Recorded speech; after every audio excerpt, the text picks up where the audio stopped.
इतनी मार पूरे पाकिस्तान में कहीं नहीं पड़ी। पंजाब में 1 लाख घरों का इन्होंने चादर और चार दीवारी का तकद्दुस पामाल कर दिया, हजारों घरों का सामान तोड़ दिया, लगभग 20,000 के करीब बंदों को गिरफ्तार करके अंदर डाल दिया। जो जुल्म और फसादियत पंजाब में की गई है ना, खवातीन को सड़कों पे घसीटा, इन्होंने बच्चों को मारा, छोटे बच्चों को उठा के उन पे मुकदमे दर्ज कर दिए। जो फसादियत पंजाब में हुई है मिडिल क्लास के साथ, वो पाकिस्तान की तारीख में और कभी पंजाब में नहीं हुई। और बाकी सूबों के साथ भी देखें बहुत जुल्म हुआ, लेकिन पंजाब के साथ शदीद जुल्म हुआ रजीम चेंज ऑपरेशन के बाद। अगर स्पेसिफिकली मैं पाकिस्तान तहरीक इंसाफ की बात करूं तो ये जो पंजाब में इतनी फसादियत के बावजूद लोगों का निकलना, उनका एहतजाज करना, ये बताता है कि इमरान खान का जो असल गढ़ है ना, वो पंजाब है।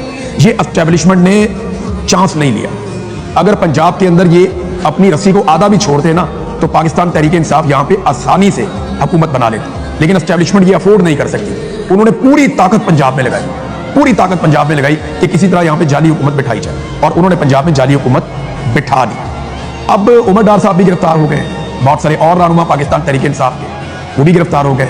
लेकिन गिरफ्तारियों से होगा, ये लोग बाहर आएंगे और मजबूत बनेंगे और इमरान खान के मकसद के साथ और उसके साथ मजीद मजबूती से खड़े हो जाएंगे। आज आप पूरी दुनिया में कहीं पे भी रेफरेंडम करवा दें, ओवरसीज पाकिस्तानी 1 करोड़ से ज्यादा करवा लें आप इनका रेफरेंडम कि ओवरसीज पाकिस्तानी इमरान खान के साथ खड़े हैं या आसिम मुनीर के साथ, आपको पता चल जाएगा। चलिए हम यहाँ करवा लेते हैं। ये मेरा जो वीलॉग है ना, इसके नीचे आप लोग कमेंट करें, आसिम मुनीर या इमरान खान।